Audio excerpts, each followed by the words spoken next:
Hello, I'm with half of Holding Absence. How you doing? Hello, how are you? Not too bad. Do you want to introduce yourselves? I'm Scott, I play guitar. And I'm Ash, I play drums. That's why you said before the interview you don't normally do talking. He's a drummer. That explains everything. I just play sometimes in time. That's all I do. Definitely sometimes in time. I was a drummer and I never played in time, so yeah, it's fine. He's got a click in his ears, he hasn't got an excuse. I always said the band was out of time, not me. Yeah, that's it. Right. So you guys all right? You've been doing a couple of days worth of interviews now, haven't you? Yeah, 2 days full of interviews, which is fun. It's our first time doing something like this for the album. It's fun. You don't have to lie. It's fine. It's a new experience, so Yeah. I'm sure we'll get jaded as we go along. Right, for people that haven't heard of you guys yet, how would you describe yourselves? Because I was looking at like your bio and like who your influences are, and if somebody read that, they're like, I don't know who these people are. I think that's one of the best things about us is that we all have such an eclectic music taste as a group, and I don't think you could really pin down one band that we all say, this is, what we sound like. Yeah. Like there's so many sort of different bands ranging from like the 1975 on the poppier side, and then bands like Architects on the heavier side, and yeah, I think it's just really hard to sort of pin down one kind of staple to pin us to, really. Yeah. See, when I was reading it, because on the bio it says it goes from Radiohead to Thy Art Is Murder. It does. Two very good bands. It does. What is the most extreme like shuffle you've ever had on like Spotify or anything? Because mine once went from Take That to Slayer, which I was impressed by. That's pretty good. I mean, again, both two good bands. Mine is pretty plain. I listen to quite a lot of like sad music, so mine stays pretty consistent. Pretty sad. Pretty sad. I mean, the boys are getting fed up with me bringing her up, but I'll probably go from like some Radiohead song to Ariana Grande or something like that. But I love Ariana Grande, so that's not How a is that problem. sad? She's a pop artist. Hey, you got to read into the lyrics. No, I don't. Don't take that much time. What about you, Ash?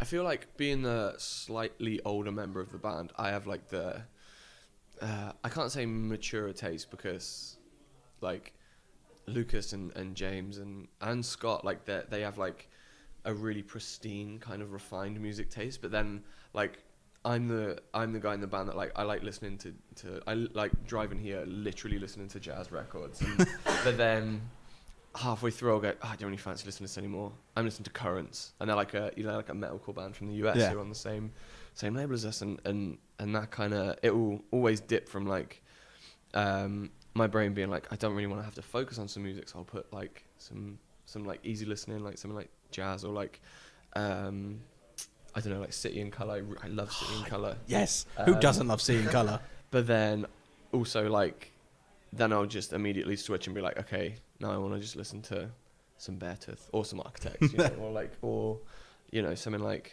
some heavy stuff. So I think, yeah, that's kind of the beauty of the music we have written and are and do write. It is like eclectic from all angles. So yeah.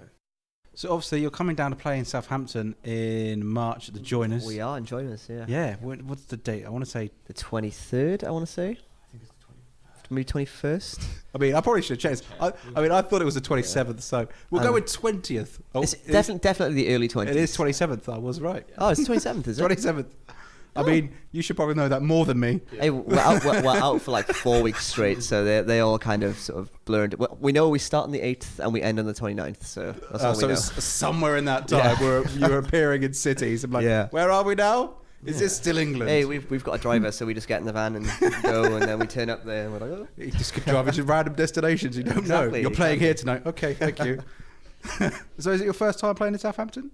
I don't believe so. No. So we played in Southampton two years ago in March. We played the Joiners with our friends in Create to Inspire, who just put out a record at the time, and we had just kind of been picked up by Sharptone.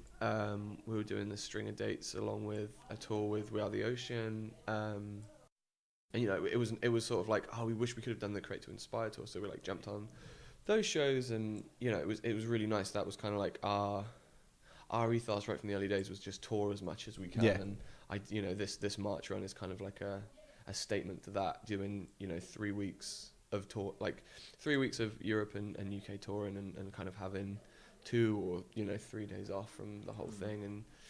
And but yeah, we've played in Southampton before. We played in Bournemouth as well, and every time we've played, it's been so great. It's been really, really nice. Anywhere in the UK is great for our band. Like, we really feel at home everywhere we go, not just in say Cardiff or somewhere in Wales. Like, everywhere we go is great. We like to think we're welcoming. Yeah. Like to think, because we're not always. If you play bad, you know about it. Yeah, definitely. So I thought this question on the way up, and I thought it was a really good question. Okay. It may not be, but I thought it was, so I'm going to ask it anyway. Which was, if you could have started your band in any era of music, where would you have picked? Because for me, it would have been mid-90s, start of new metal. I would have loved to be a part of that buzz. So you say that, and my mind instantly goes to the 80s.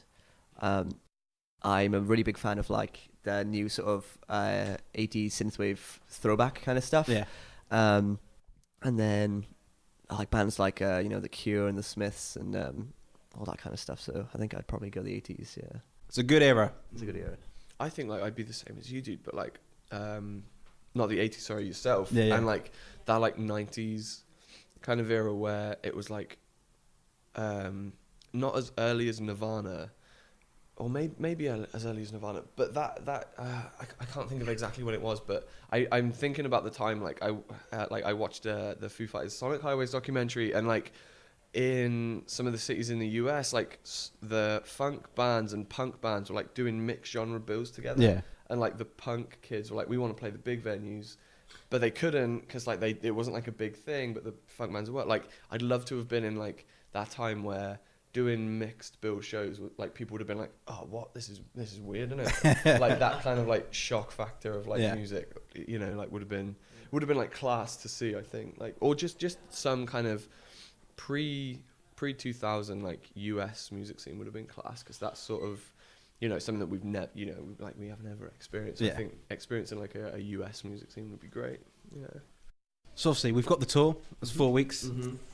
Then you're done. Is that it? Are we what are we doing after that? Sleeping time now until next year? Oh no. Well, we've got some stuff on the cards, but I'm not sure we can really talk about it that much yet. All focus on the album release at the moment. Yes. So. I love it when bands do it. It's like, we've got things. Yeah. Stuff is happening. Stuff is happening. Yeah. I think Ryan will shout at me if I say anything. So. Well, thank you very much, guys. Thank you very much for having us. Thank you so much. Cheers. Thank you very much. Thank you. Thank you.